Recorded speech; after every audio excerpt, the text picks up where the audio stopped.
한 달 동안도 하나님의 은혜 속에 저들을 살아가게 하시고 이 시간에 건강한 모습으로 주의 이름으로 모일 수 있도록 하심을 감사합니다. 아멘. 우리가 한 달 동안 살지만은 우리들의 삶 속에 은혜보다는 죄된 곳에 빠졌던 것을 고백하오며 그 속에서도 하나님의 말씀을 통해 치유되며 새 힘을 얻을 수 있도록 성령께서 인도해 주옵소서. 아멘. 예수 그리스도의 이름으로 기도드리옵나이다. 아멘. 오늘 이 말씀을 유진 피터슨이라고 하는 신학자는 뭐라고 말씀했는가 하면 번역된 성경을 봤더니 제가 지금 이 성경 잘 갖고 왔는데 여기 이거죠. 이 메시지 성경이라고 하는 신약이 성경에 본문을 이렇게 설명을 했어요. 가장 쉬우면서도 우리 귀에 쏙 들어오게끔 수고하고 무거운 짐짐자들아라고 하는 이 말을 번역을 어떻게 했는가 하면 너희는 피곤하고 지쳤느냐 그리고 종교 생활에 탈진했냐라고 이렇게 시작합니다. 근데 놀라운 것은 여기 나오는 유진 피터슨이라고 하는 이 목사님의 이 번역을 지구촌 교회 이동원 목사님이나 또 빌리그레암 목사님 같은 경우에는 최고 그러니까 20세기에 들어와서 제일 잘 구체적으로 번역된 하나의 말씀이다. 이렇게 소개하고 있습니다. 근데 놀라운 것은 우린 지금까지 수고하고 무거운 짐을 진 자들이 우리로만 알고 있었는데 11장 전체에서는 그렇게 말씀하고 있질 않아요. 저도 목회 생활을 한 20년 이상을 해본 적이 있습니다만은 그럼 어떻게 설명을 했길래 수고하고 무거운 짐진 자들이라고 하는 거를 11장 맨 끝에 가서 예수님께서는 결론에 말씀하셨느냐. 그럼 서론과 본론에서는 예수님은 어떤 말씀을 하셨느냐. 이게 굉장히 중요합니다. 서론에서는 여기 보니까는 무슨 말씀이 있는가 하면 예수님께서 11장 5절에 보면은 소경이 눈을 뜨고 안진뱅이가 일었으며 문둥이가 깨끗함을 얻고 귀머거리가 귀가 들리며 죽은 자가 살아난다는 말씀을 예수님이 말씀을 하고 있는 거예요. 왜 이 말씀을 하셨을까요?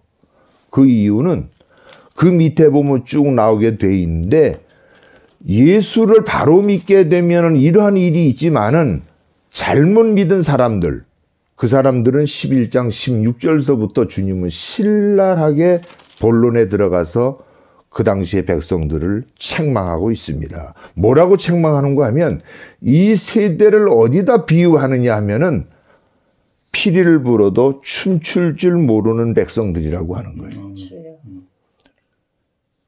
우리가 애곡을 해도 가슴을 치고 울지 않는 너희들이라고 하는 거예요. 또 18절에 가서는 뭐라고 말씀하는가 하면은 세례 요한이 너희들에게 왔었을 때는 먹지도 않고 마시지도 않는다고 했을 때 너희들은 뭐라고 했는가 하면 귀신 들렸다라고 한 거예요. 인자가 누구야? 예수님께서 자기가 이 땅에 와서 먹고 마시니 너희들이 하는 말이 먹는 것을 탐하고 포도주를 즐기는 사람이로다라고 한 거예요. 예수님이 얼마나 먹는 걸 좋아하셨고 포도주를 좋아하셨으면 당시의 백성들은 뭐라고 해요? 당시의 종교인들은 하는 말이 먹는 거를 탐내고 포도주를 탐을 내는 사람이라고 하는 거예요. 다시 말하면 세례 요한 때나 예수님 때나 잘못 종교를 가진 사람들은 항상 모든 면에 비판하고 헐뜯고 모든 면에 있어서 남을 책망했지 하나도 감싸주지를 못했다라고 하는 거예요. 여러분과 저는 어떤 삶입니까? 사실은 교회도 그렇고 사회에서도 이혼했다라고 하고 재혼했다라고 했었을 때는 어떤 사각지대에 있는 거, 사각지대에. 괜히 내가 위축돼야 되고, 괜히 내가 외로워야 되고, 괜히 다른 사람 눈치를 봐야 되고, 괜히 내가 스스로가 부끄러움을 느껴야 되고, 괜히 내가 돌아올 때는 사람들 만나다 돌아갈 때는 왠지 쓸쓸한 거예요. 왜? 내가 죄인 아닌 죄인으로서 우리가 살아가고 있다라고 하는 거예요. 왜? 사회가 바라다 보는 눈이 예수님 시대의 2,000명이 그 당시의 사람들이 예수를 책망하고 세례 요한에게 대했던 것처럼 오늘날 사람들도 교회 안에서 보거나 절간이든 성당이든 어디서든 간에 중요한 것은 뭔가 하면은 우리들이 아무리 잘하든 못했든 간에 겉으로는 그렇게 말은 안 하지만은 실제 마음을 터놓고 얘기하려고 하면은 그 사람들은 조금의 마음을 움츠리고 우리를 대할 때가 있더라라고 하는 거예요. 그런데 예수님께서는 하신 말씀이 29절에서 이렇게 말씀합니다. 나는 마음이 온유하고 겸손하니 나의 멍에를 메고 내게 배우라. 그러면서 30절에 하시는 말씀이 내 멍에는 쉽고 내 짐은 가볍다라고 말씀하고 있는 거예요.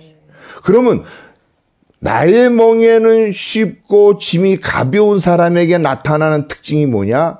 아까 말씀한 소경이 눈을 뜨게 되는 삶이 되는 것이고 안진뱅이가 일어서는 삶이 되는 것이고 문둥이가 깨끗함을 얻는 삶이 되는 것이며 귀머거리가 들을 수 있는 귀를 갖게 된다라고 하는 거예요. 지난날 우리들의 삶이 새로는 이혼자든 재혼자든 세상 사람이든 소경일 때가 얼마나 많은지 몰라요.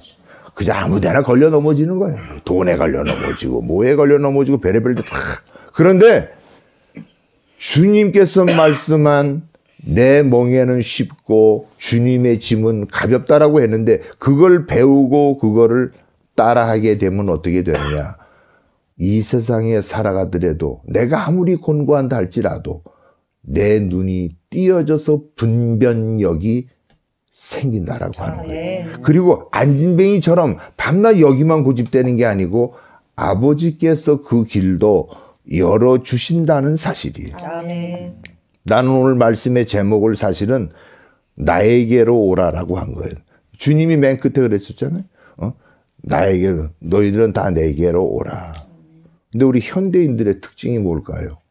한 3가지 정도로 나눠서 얘기하면 막상 우리가 나에게로 오라고 하는 주님은 우리에게 오라고 하지만 막상 우리들이 갈 데가 없는 게 현대인들의 모습이에요. 여러분들은 갈 데 많을 것 같아요? 아니에요. 막상 집을 나서서 가보면은 내가 갈 곳이 그렇게 편하지가 않아. 특히 우리들이. 두 번째는 쉴 데가 없는 것이 우리들의 특징이라는 거예요.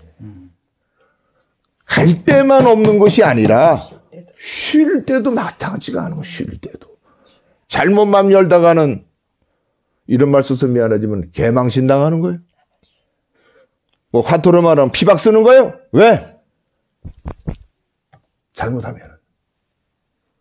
세 번째 우리 현대인들의 특징은 뭐냐? 터놓고 내가 얘기할 곳이 없다라고 하는 거예요.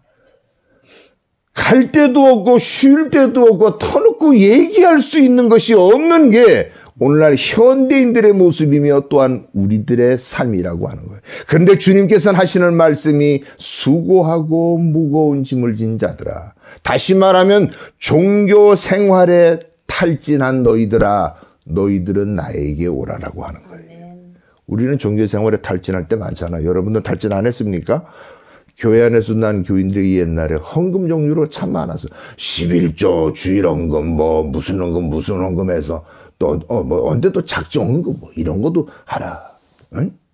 새벽기도 주일날 수요일 금요 뭐 하여튼 예배가 얼마나 많은데 근데 문제는 뭐냐면 그것이 모두가 참신앙으로 기쁘고 감사해서 가서 엎드리면 참 좋은데 의무적이고 형식적이고 때로는 체면적으로 누가 알기 때문에 안 나갈 수는 없고 우리는 주님을 감사하고 감격해서 나가는 것이 아니라 억지로 타성에 빠져서 그래서 유진 피터슨 목사님이 하신 말씀처럼 우리들은 종교 생활에 탈진해가지고 우리는 나온 결과가 뭐냐?